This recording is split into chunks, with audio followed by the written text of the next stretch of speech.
Old Sultan by the brothers Grimm. A farmer once had a faithful dog called Sultan, who had grown old and lost all his teeth, so that he could no longer hold anything fast. One day the farmer was standing with his wife before the house door and said, "Tomorrow I intend to shoot old Sultan. He is no longer of any use." His wife, who felt pity for the faithful beast, answered, "He has served us so long and been so faithful that we might have to give him his keep." "Eh, what?" said the man. "You are not very sharp. He has not a tooth left in his mouth, and not a thief is afraid of him. Now he may be off. If he has served us, he has had good feeding for it." The poor dog, who was lying stretched out in the sun not far off, had heard everything, and was sorry that tomorrow was to be his last day. He had a good friend, the wolf, and he crept out in the evening into the forest to him, and complained of the fate that had awaited him. "Hark ye, gossip," said the wolf. "Be of good cheer. I will help you out of your trouble. I have thought of something. Tomorrow, early in the morning, your master is going with his wife to make hay, and they will take their little child with them, for no one will be left behind in the house. They are wont, during work time, to lay the child under the hedge in the shade. You lay yourself there too, just as if you wished to guard it. Then I will come out of the wood and carry off the child. You must rush swiftly after me, as if you would seize it again from me. I will let it fall, and you will take it back to its parents, who will think that you have saved it, and will be far too grateful to do you any harm.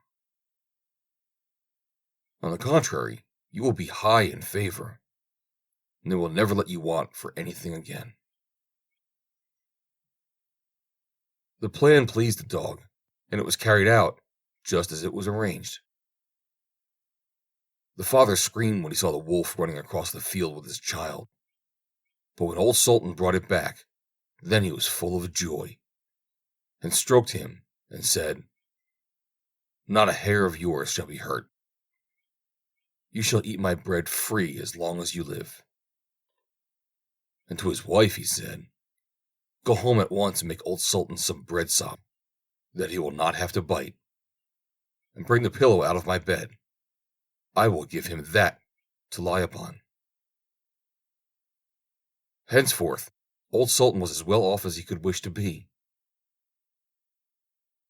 Soon afterwards the wolf visited him, and was pleased that everything had succeeded so well. "But, gossip," said he, "you will just wink an eye if, when I have a chance, I carry off one of your master's fat sheep." "Do not reckon upon that," answered the dog. "I will remain true to my master. I cannot agree to that." The wolf, who thought that this could not be spoken in earnest, came creeping about in the night and was going to take away the sheep. But the farmer, to whom the faithful Sultan had told the wolf's plan, caught him and dressed his hide soundly with the flail. The wolf had to pack off, but he cried out to the dog, "Wait a bit, you scoundrel. You shall pay for this." The next morning the wolf sent the boar to challenge the dog to come out into the forest, so that they might settle the affair.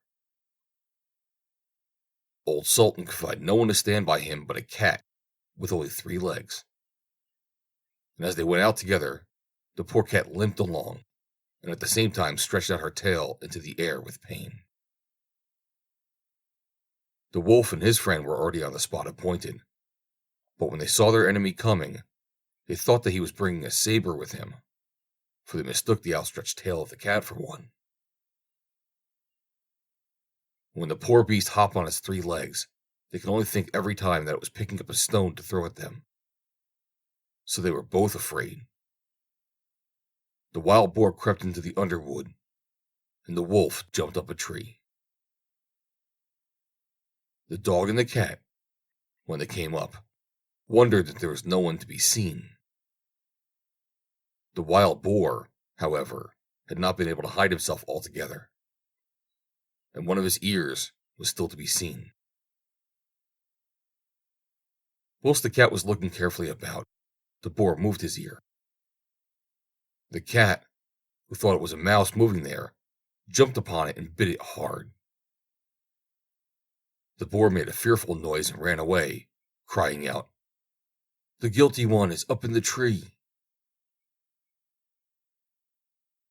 The dog and the cat looked up and saw the wolf, who was ashamed of having shown himself so timid, and made friends with the dog. The end. Read by Joe DeNoia, Somerset, New Jersey, May 4th, 2020.